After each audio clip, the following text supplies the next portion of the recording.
Sometime during the sermon, there's half a chance I'll reach for this glass of water. That's because it's one of the most basic needs of life.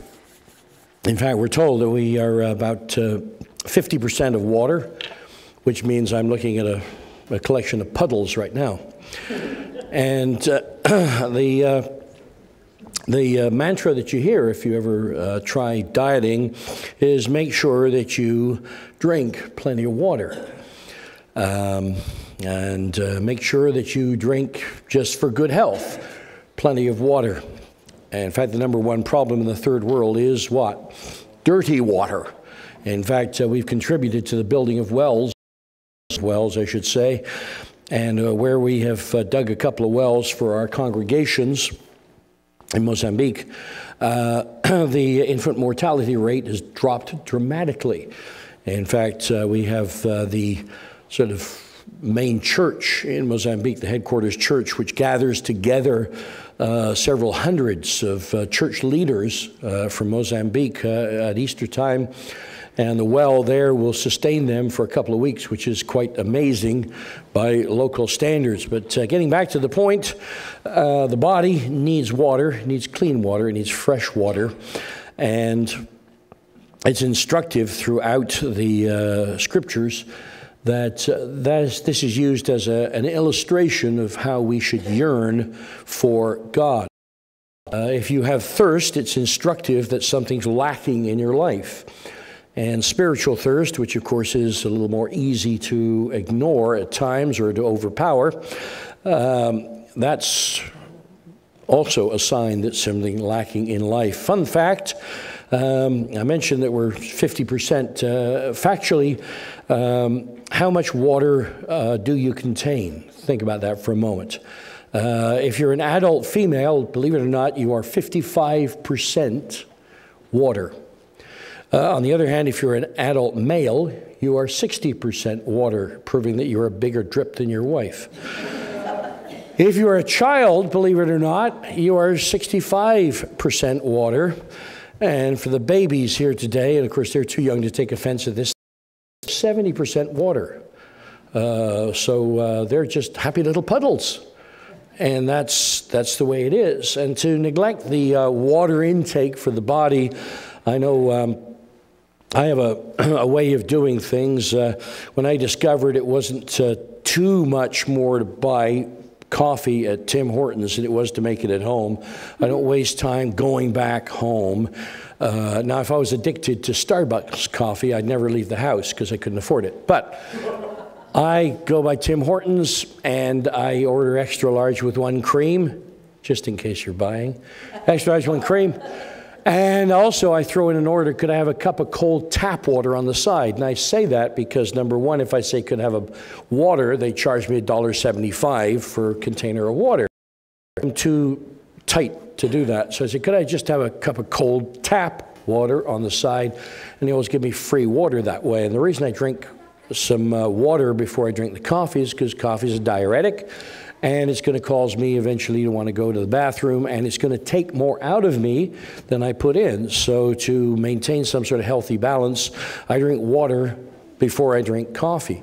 And I try to do that in the morning. You set the water's in the fridge, and it's got lemons and limes floating in it, and that helps. Now, I've had the experience on a number of occasions of getting roped into maybe a work project, or maybe somebody's drywalling something. I had that happen a couple of times.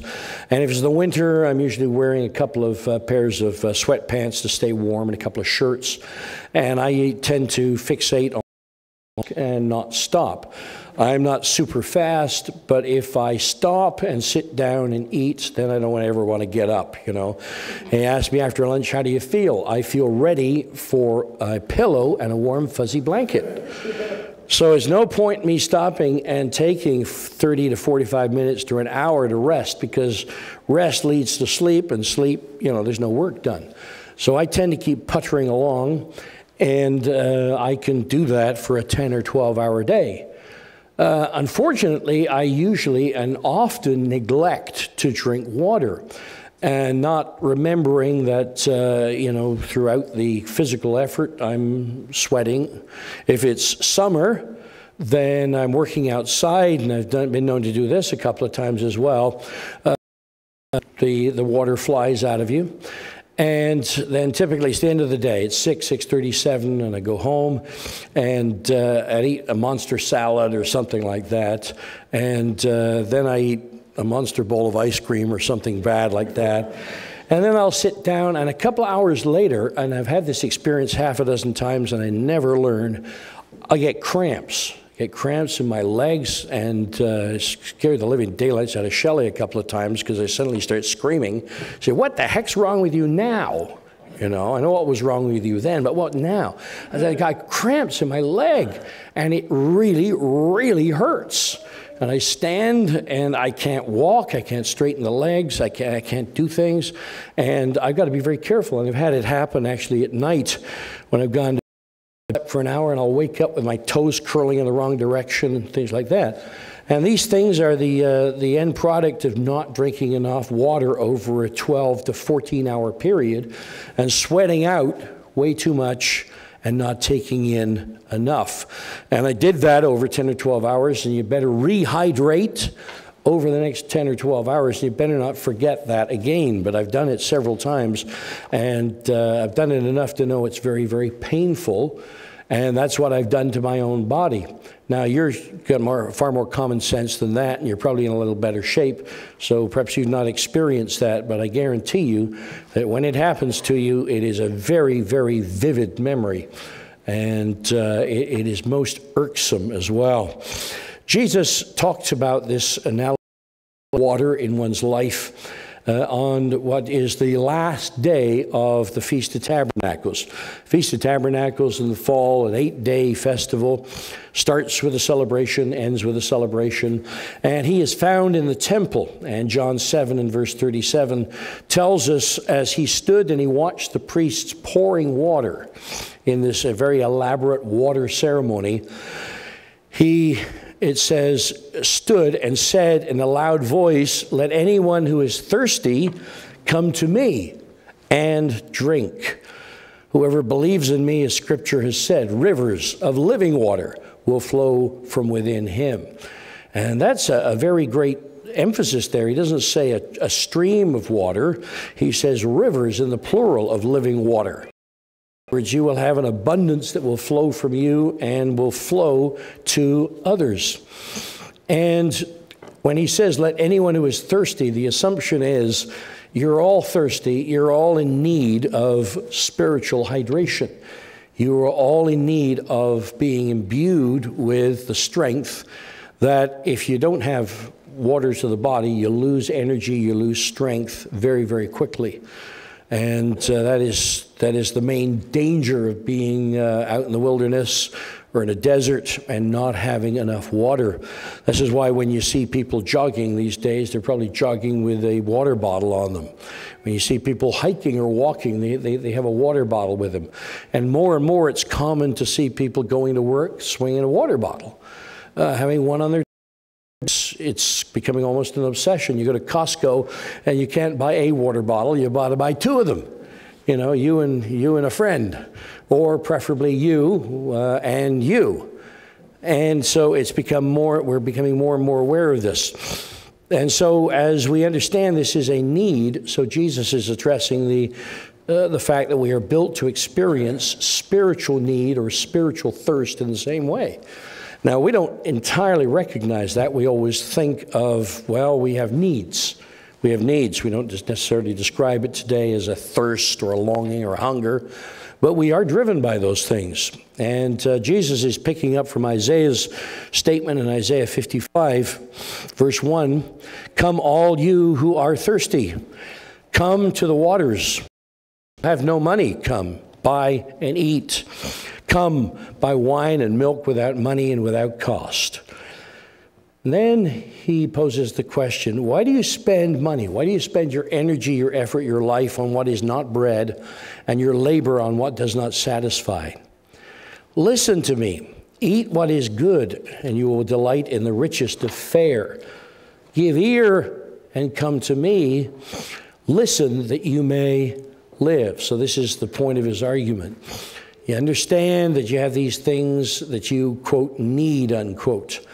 But I want you to listen to me, and I want you to understand that there's a difference between existing and living. And of course, Jesus says this a number of occasions in the book of John, doesn't he? He emphasizes that is to know life. To know you, my Father in heaven, is to know life. And he doesn't mean by that existence, he means life. Sometimes he uses the expression life more abundantly, or the fullness of life. The Greek word is zoe, and it's beyond sort of organic life or chemical life. It is full life, abundant life. Now, I've explained in years gone by how we are driven by needs. We are driven by what we perceive to be our needs. And we understand this. Any of you have taken, 101, Introduction to Understanding Yourself, Introduction to Psychology. You've heard of Maslow. And Maslow explained that we're driven by a hierarchy of needs.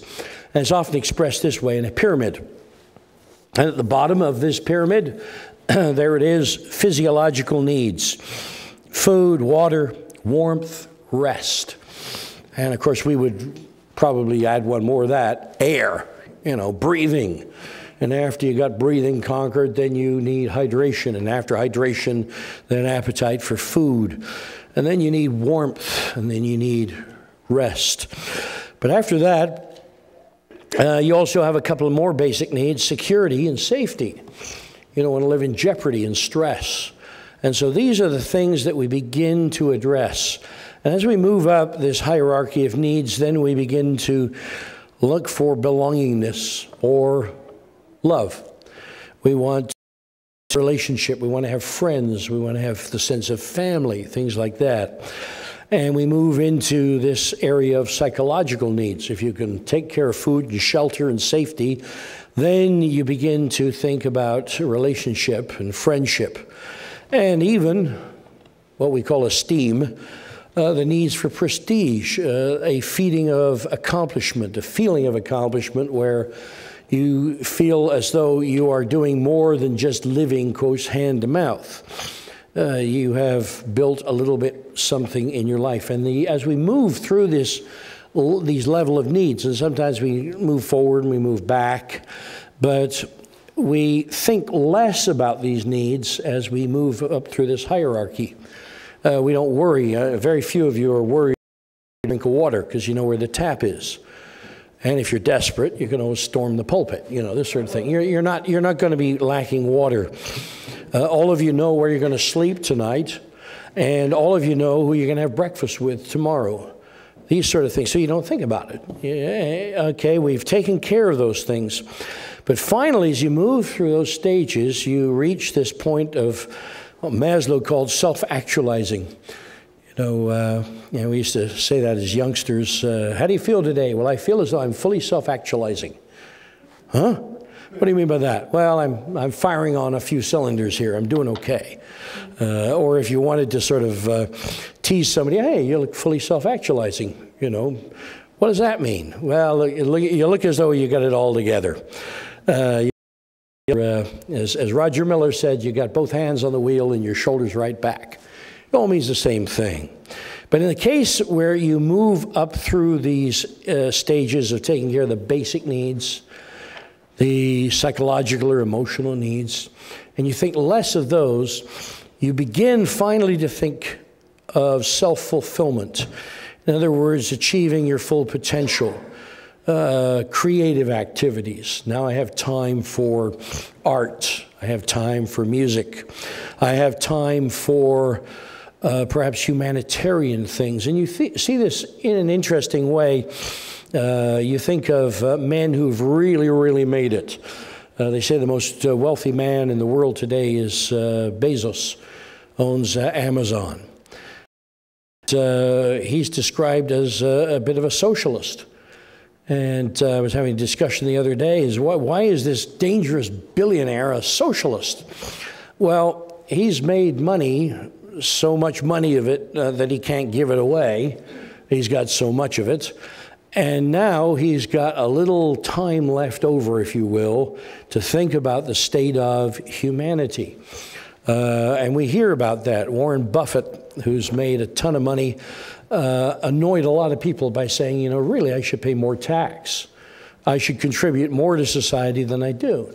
It doesn't seem reasonable that my secretary is in a higher tax bracket than I am, because he takes his money as dividends, and they're taxed at 12 or 13%. She earns, and she's taxed at 32%.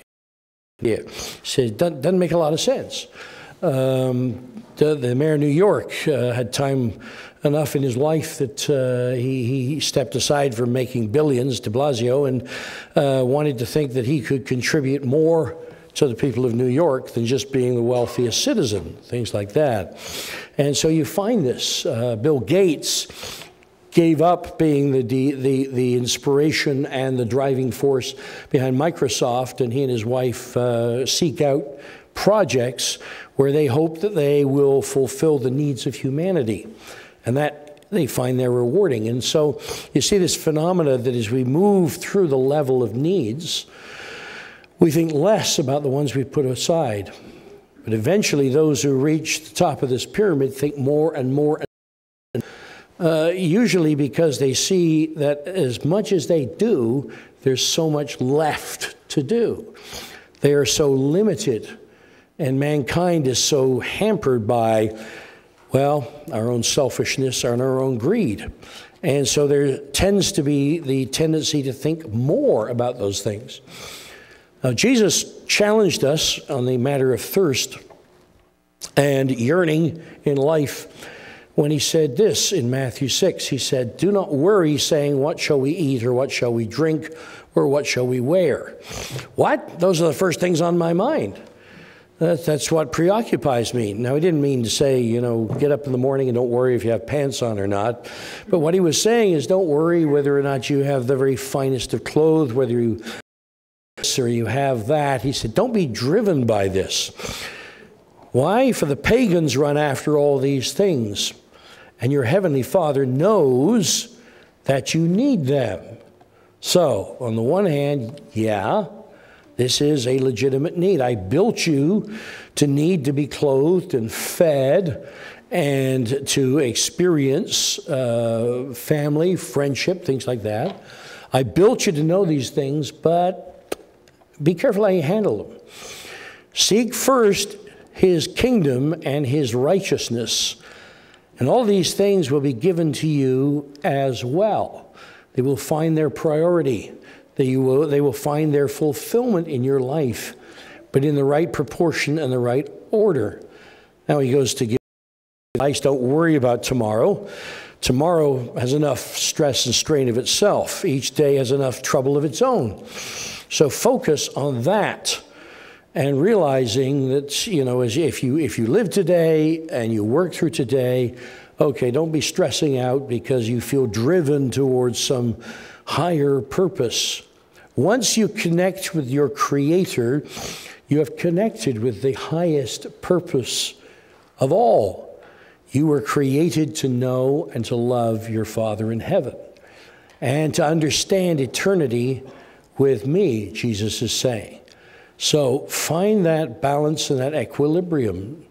I'm not asking you to neglect the need for water, for bread, for clothing, but I'm asking you to understand in the context of why I created you in the first place.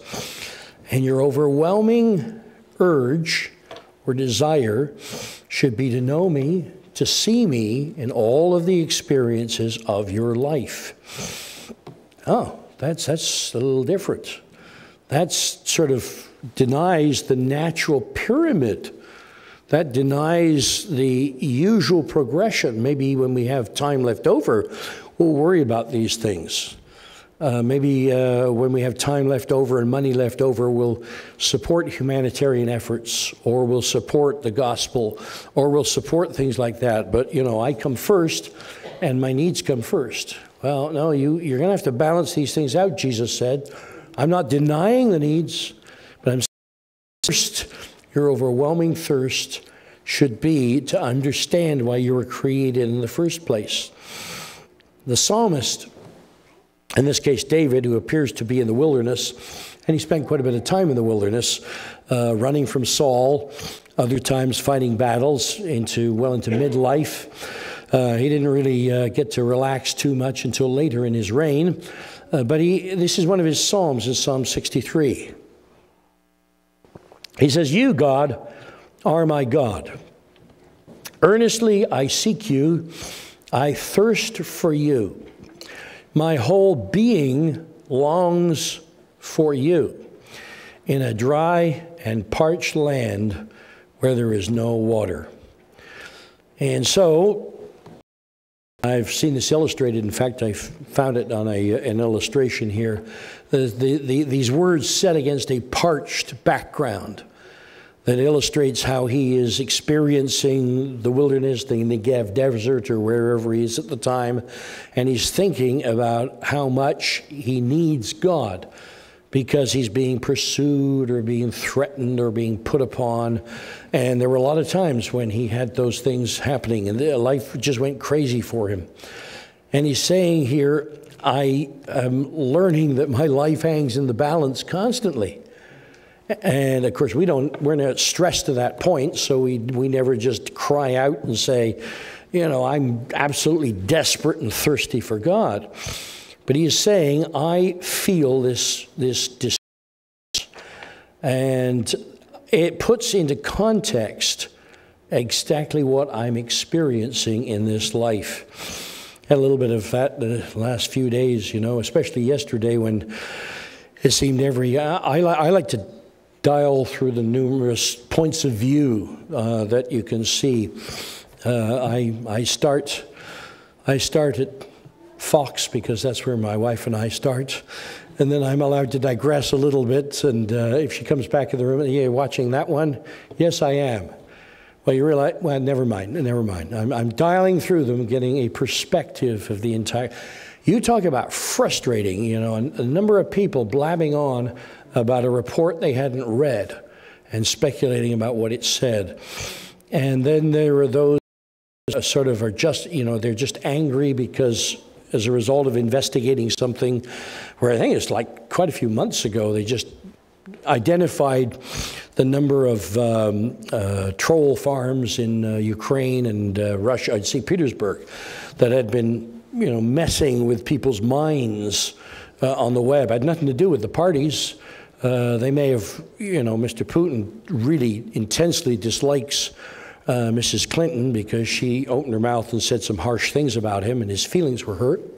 And so, I don't want that blankety blank, person as president. So he definitely had a prejudice one against the other for good reason. She had offended him mightily in the international press, and he's entitled to his opinion as well. But what he's not just set up, invest a few millions and have a whole bunch of people play monkey business with the minds of the voters. And I personally saw dozens of things coming across my computer a year, 18 months, 2 years ago, that were just obviously constructed to skew opinion, that were just so blatant, it was just silly. To me, a lot of people sort of read that and think, "Oh, wow, that's interesting. That must be true." And so the things that have been going on for the last couple of years, and of course, then there are those who are highly offended that as a result of looking into this question, other people's lives came into a spotlight, and there were certain shortcomings that were, "Hey, listen, we discovered that you defrauded a couple of banks, and you did this and you did that, and so we're just picking everything up in this big net and we're going to prosecute." And I think of that, and there are those who say, "Well, that's what you get for, you mess with the bull, you get the horn," things like that. And I can't think of it, I don't know what would happen to me, let's say, if I was pulled over by a policeman and I've got a tail light that's not working. And that happens occasionally, doesn't it? But as he pulls me over for a tail light not working, and he comes up to, "Excuse me, sir, I just want to tell you your tail light's not working. You should get it fixed." And he smells alcohol on my breath. Oh, now he's discovered that I'm driving under the influence. "Would you mind breathing into this?" "Man, blood alcohol, 2.7. That's a bit high, isn't it, Bob?" "Oh, your business. Well, yes, it is. You're kind of a dangerous guy. And further, what's that in the back seat? You know, why have you got another human being bound up and gagged in the back seat? That's Charlie. I was just taking him for a ride, you know. You've kidnapped Charlie? You know, by now, you know, just looking into my life, because I had a tailgate out, you've discovered I'm a drunk driver who's texting as I'm rolling down the highway with a bound hostage in the back seat. You know, I really can't say, oh, wow, Your Honor, this is so totally unfair that you're going to throw me in jail for the rest of my life because I did things totally unrelated to the tailgate. You know, this was out. And so there are those who argue. In fact, somebody I really enjoy watching, that's one of his kinky arguments as far as I'm concerned. You know, these poor people who are caught in this dragnet and have been for things that nobody would have known about if they weren't sort of being looked at. Well, excuse me, you know. If you're going to be dishonest and you're going to defraud banks and do all sorts of interesting stuff on the side, yeah, maybe you got it coming. You know, certainly would. None of you would get away with that. I wouldn't get away with that. You know, in fact, let me be honest, I haven't gotten away with it. You know, you get pulled over, and not that I've ever been pulled over and found drunk driving. Okay, just let me clarify that. But you get pulled over for one thing, and you get mouthy with the policeman, he'll find two other things right now. You know, you get mouthy with a judge, he'll find a couple more things. That's just the way it works. And so when I hear about things happening that affect the high and mighty, the famous, I don't feel too much sympathy. Because I know that we ain't going to get any sympathy either. The law cuts both ways, buddy. It really does. And so it's a vexation to my spirit to sort of wander across the spectrum and think, you know, when are you ever going to sort this stuff out? And the answer is, you're not. You're not. We need a clean sweep. We need a government that is established in righteousness and peace. And of which it is said of his government, the increase of his government, there shall be no end. And so if I try to identify too strongly with any part of the political spectrum, all I get is absolute frustration. I feel a thirst in a parched land. And I feel the same as I realize, as I said during church life, just the last couple of days, I've visited 3 hipsters, 3 people I know real well. They're older than I am, but, you know, it was a tough winter. 3 people fell, 3 people broke their hips. You know, what's that all about?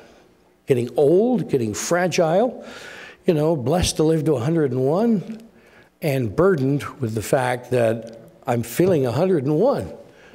You know, blessed to live to 85 and feeling 85. Blessed to have, kids, grandkids, whose frustrations I observe as they try to make their way in a rapidly changing world. And I wonder what it'll be like for them 50 years from now. You know, the psalmist is saying, I have seen you in the sanctuary, beheld your power and your glory. And so when we meditate on God, we come before him, we sing, it lifts our spirits. And so David is saying, I've been to the sanctuary. I've been to the tabernacle of assembly. I've been to the place where you can worship God. And in that sanctuary, that tent, as it was when he was king, then became a temple some years later, because he says, this is impressive. And he had gone into the sanctuary of God on numerous occasions, with friends and family, and the glory of God was seen all around in the illustrations, in the tapestries, in the beautiful things, and going through the rituals and sacrificing animals, things like that. And as he sees that, because your love is better than life, my lips will glorify you. I'll praise you as long as I live, and in your name I will lift up my hands. Okay, we're on a roll. We're feeling great. We have come before God's presence. We are strengthened by each other. We sing, we pray, we feel good. Good. I will be fully satisfied with the richest of food. With singing lips, my mouth will praise you. On my bed, I remember you. I think of you through the watches of the night. And if you're a little bit like me, if you wake up at 3 in the morning, because like you get old, it'll happen to some of you. One of these days it'll happen to you. Gene. One of these days, probably this coming Tuesday, yes, okay. You know, you wake up, you say, well, why am I waking up? Oh, yes, I drank too much water before I went to bed, you know, because I was thinking of my health. And here I am. Now I can't get back to sleep. Now I wonder what is coming along, and your mind goes, as David often reflects, to the dark time of the night. And you think about, oh, this is going wrong, and this bill's coming up, and this stress is coming up, and this insoluble problem looms large. And I am no longer in the presence of God. There's no priest to impress me, no Levite, no friends to encourage me. And I feel a little bit, well, vulnerable. I feel open and weak. Because you are my help, I sing in the shadow of your wings. I cling to you. Your right hand upholds me. Even in darkness and discouragement, I have to remind myself I must turn back, and I must remind myself intentionally of where my strength comes from. And here we get back to the theme, I am in the wilderness, the parched place. Those who want to kill me. Oh, that's about as bad as it gets. Those who want to kill me, well, they will be destroyed. They will go down to the earth. They will be given over to the sword and become food for jackals. Well, it's a little bit graphic, but if you happen to be where he is, running for his life, coping with those who would betray him, those who are treacherous, those who are backstabbing. And, you know, if you remember the time of David, when he's in the wilderness and he's running for his life, it says they gather around him vain fellows. In other words, a bunch of brigands, a bunch of, rowdies, a bunch of not necessarily the best and the brightest, and they're all kind of thugs. And these are the ones who flock to him. And, I find myself in very uncomfortable company, but this is where I am.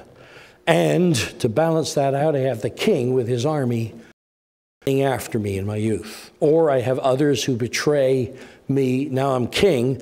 It was never quite secure. It took quite a few years before he was settled and stable as the king of Israel. And so he says, I have to remind myself of the outcome, the end results of all of this. Those who would seek my life will lose theirs. They'll be given over to the sword. They'll reap what they sow. Why? Because I find my security and my safety in God. But the king will rejoice in God.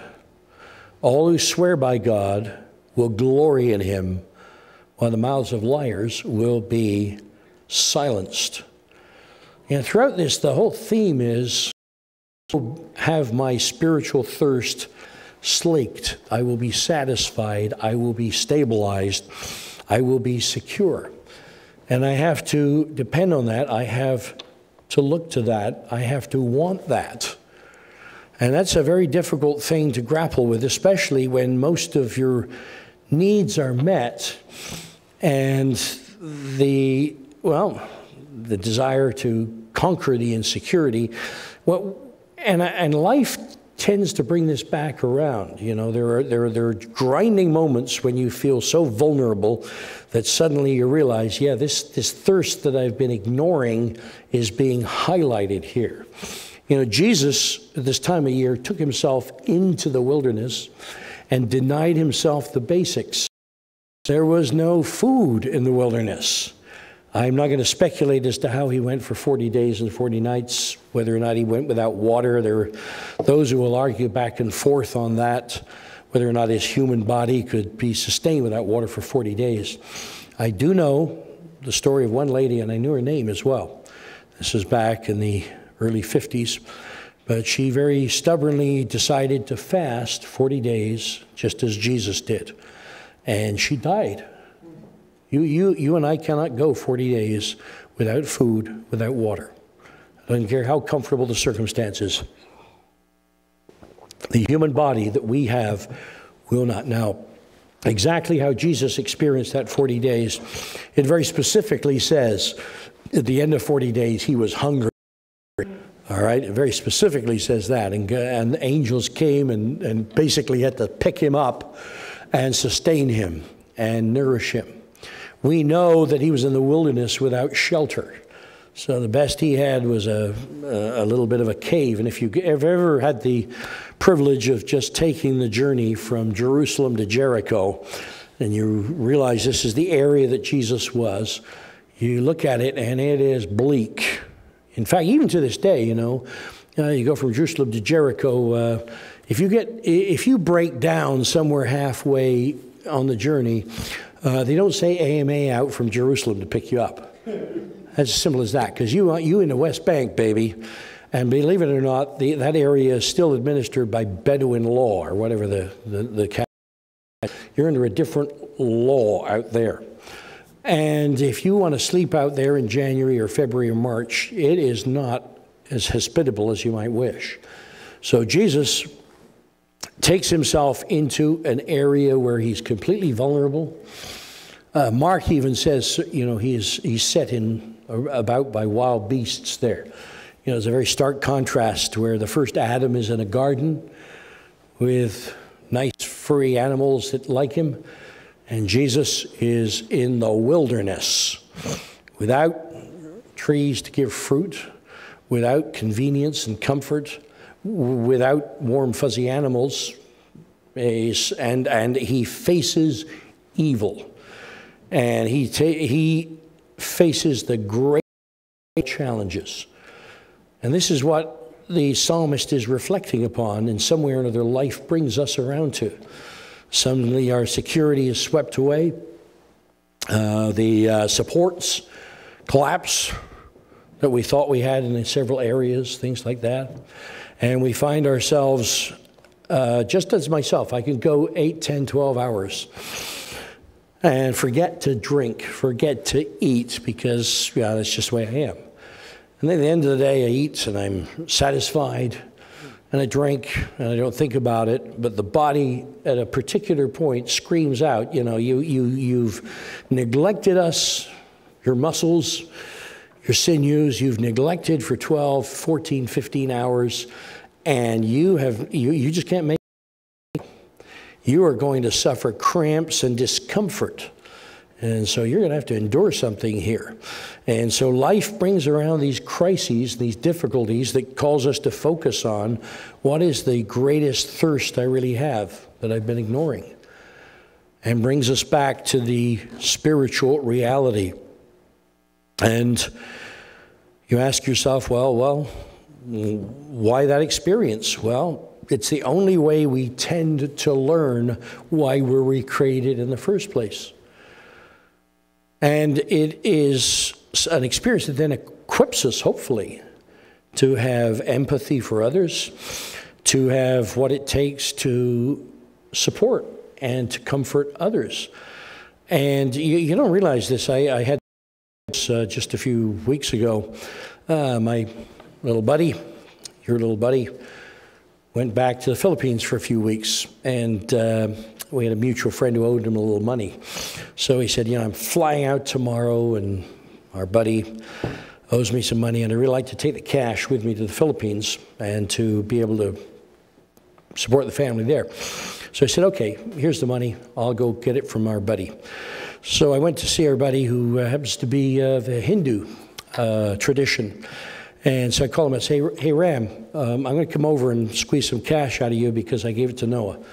Can I do that? Oh, yeah, come over. I'd love to see you. So I go over, and he said, I will come and see you. And he came out of the house, and he sat in the truck. And all I wanted to do was go by there and, and say, okay, I've already passed it along, so this squares your bill with Noah. And we end up talking an hour and a half about what he is going through in life, and how he's, I once told you the story of sharing with me his frustrations with his children's health and so forth, and how he had then decided to start attending a Christian church. And his son, he told me, had been baptized, which was very encouraging. But his faith was then assaulted. He had to drop out of university for a number of health reasons. And now he's restarted here at NATE.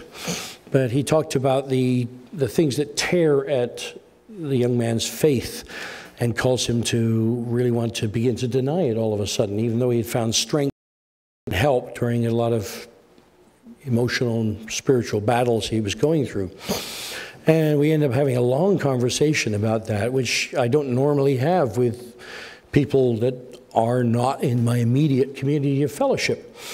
And I've had conversations like that over the last few years with a number of people. Maybe it's the time of life. Maybe they just relate to me because, you know, I'm moving into this stage, you're in this stage of life, things like that. But it is only through my own personal thirst and my own personal journey and my own awareness that I have something I have to offer to them. And I become more aware that it is outside of the context of my community, my worship community. I couldn't help but think of that before the sermon. We were singing, "It is well with my soul." You know, you've sung that probably all your life. You remember, I don't know if you ever heard the story of the author of that song. His name was Spafford. And he was a man who had all sorts of wealth. He lived in the late 20s, and his wife had gone to England, and he was, I believe, was living in Chicago. And while she was away there was an incredible, the crash took place, and he lost just about everything. And so he decided that he would go to England, spend a little time with his wife. You know, they still weren't totally, completely, obviously, but they had lost everything that they had ever clung to.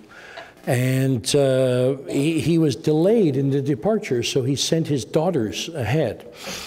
And the ship went down. The boat just sank in a storm. And in an exchange of telegrams, he had to explain to his wife, or he heard from his wife, something like that they had lost their family. So, hello, dear, you're in England. I've got to tell you, I have lost the family fortune. I've lost our money. I've lost our security. We're down to pretty slim pickings here. But it's okay. We'll get through this. We will come and spend time with you in England. The girls are on their way. And the girls don't arrive. And they die in a horrible accident at sea. And he then takes another ship and he follows. And he has to go to England to spend time to comfort his wife. And they have to grieve together for the loss of not only their sustenance, but also their children. And that's the origin of those words, you know, where he sings, where he wrote the hymn while he was on that sea journey. And he reached the point where more or less they understood the boat had sunk and his children were literally lost at sea. And he talks about the waves, you know, though Satan should buffet the waves of the sea, though trials should come, let this be control, that Christ has regarded my helpless estate and has shed his own blood for my soul. And that's what we sing. We sing about a guy who literally, after he lost everything, lost even more, which thankfully none of us have been dragged through, none of us have faced.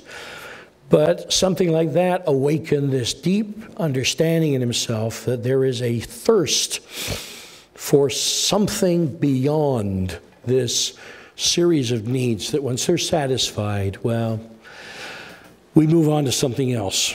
And even when we get to the top of the pyramid, well, we still are driven to try to reach for something else. Something I'll never be challenged with, and you won't either, okay? But even Warren Buffett, even Bill Gates, and all these incredibly successful people with money to, quote, burn, unquote, I think Buffett put it perfectly when he said, I've worked all my life and money was how you sort of kept track of the game. And he said, now I've reached the point where I'm going to give it all away and see how that feels.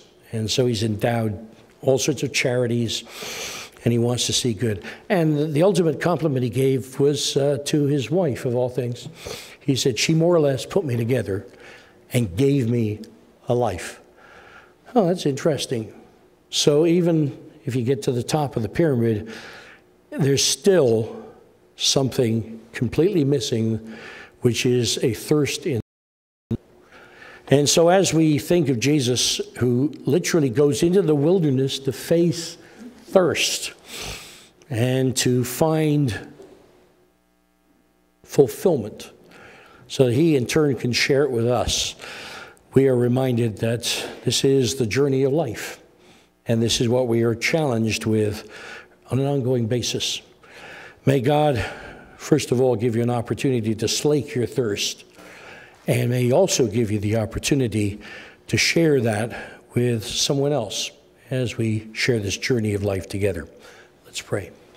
Our Father in heaven, as we struggle to understand what drives us and what is lacking in ourselves, we ask today that you could not just slake our thirst, but also give us the opportunity with others who also are coming to understand their own thirst, their own hunger and thirst for righteousness.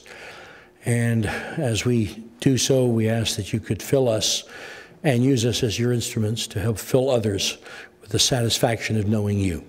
So we thank you for that blessing today in Jesus' name. Amen.